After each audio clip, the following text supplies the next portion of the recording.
study aims to determine the influence of gay language to daily communication of grade 11 students of Phinma University of Pangasinan, school year 2019 and 2020.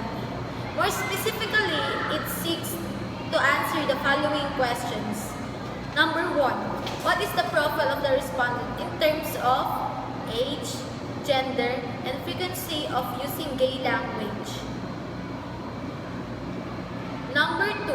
What are the influences of gay language to the daily communication of grade 11 students of Phinma University of Pangasinan and their level of impact? Number 3. Is there a significant relationship between the profile and the level of impact of the influences of gay language to the daily communication of grade 11 GHC students of Phinma University of Pangasinan? Language is very unique as it reflects a country's own culture and its own individual identity. A mother tongue has a major influence in one's development. A mother tongue has a major influence in one's development.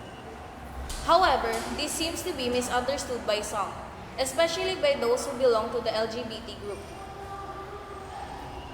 In the Philippines, the gay community, specifically the male gay community, has their own unique slang called swartspeak.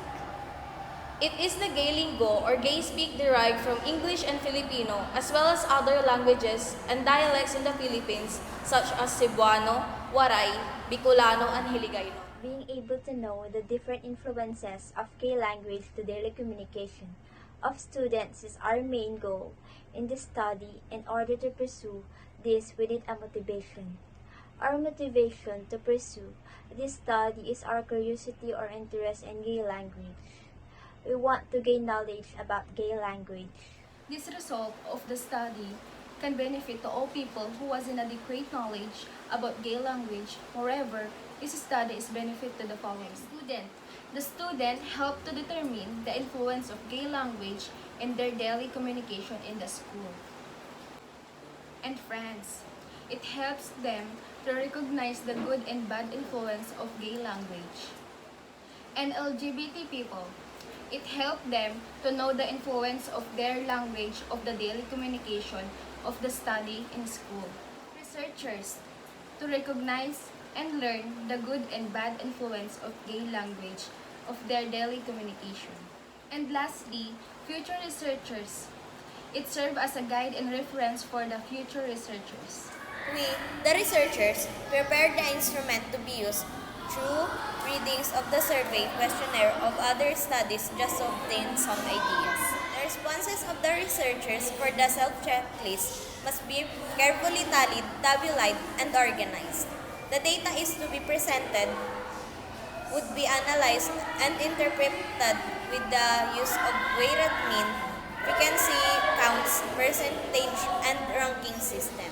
The instrument which the researchers uses in gathering needed data is a survey questionnaire to achieve the objectives of the study.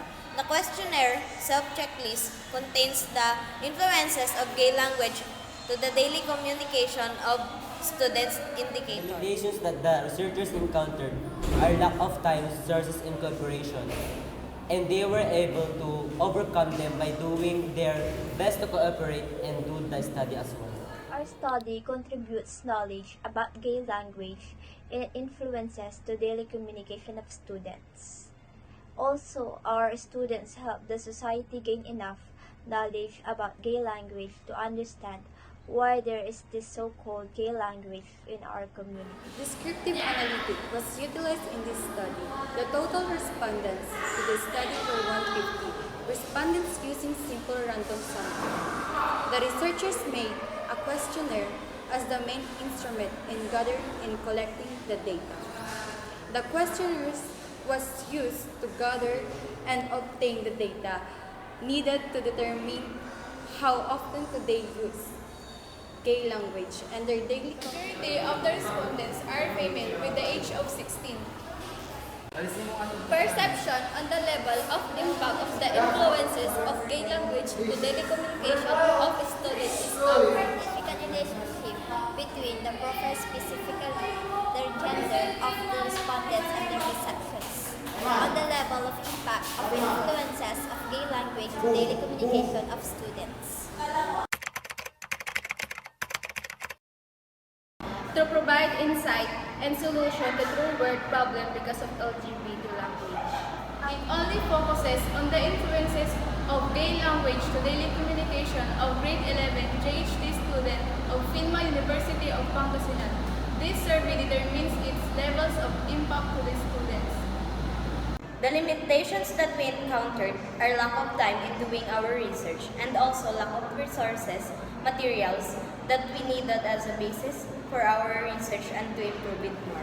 Research questions are interesting and important because it seeks influences of gay language to the daily communication and its level of impact.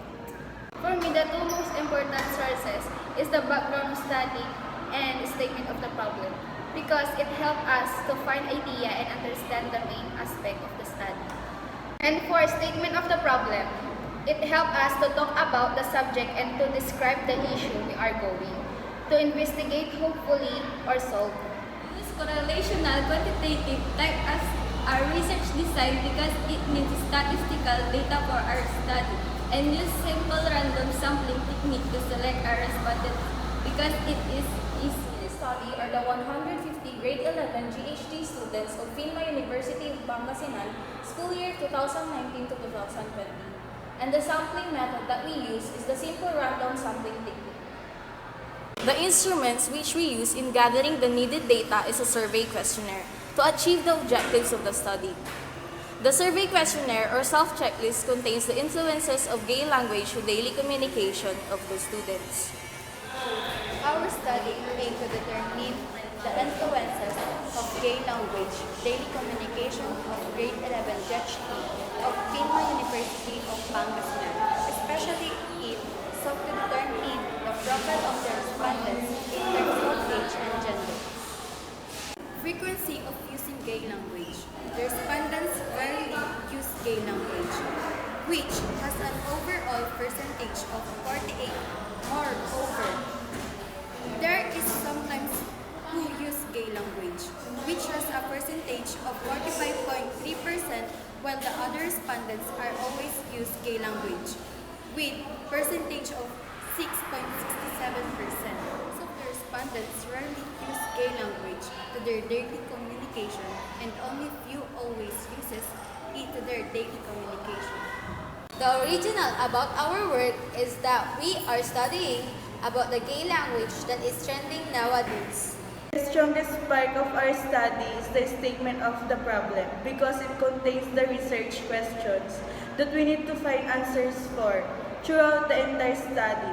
Well, the weakest part is the research hypothesis because it only indicates the assumption of the outcomes or result of our study. To the student who uses and those students who are interested in gay languages, you must use and encourage gay language if only for your good intentions. The importance of our study is to know what is the influence of gay language to our daily communication, for it can help those people who are interested in encounters and those who wants to learn this so-called gay language or gay language. I would change the survey questionnaire, specifically the questions, because I want to try other questions that I think more effective than the previous ones so that we can gather a lot more or better idea. To go back to the start of our research, the advice I would like to give myself is that get a lot of sources as much as we can and also make a plan on how we will do our research so that we won't rush our study.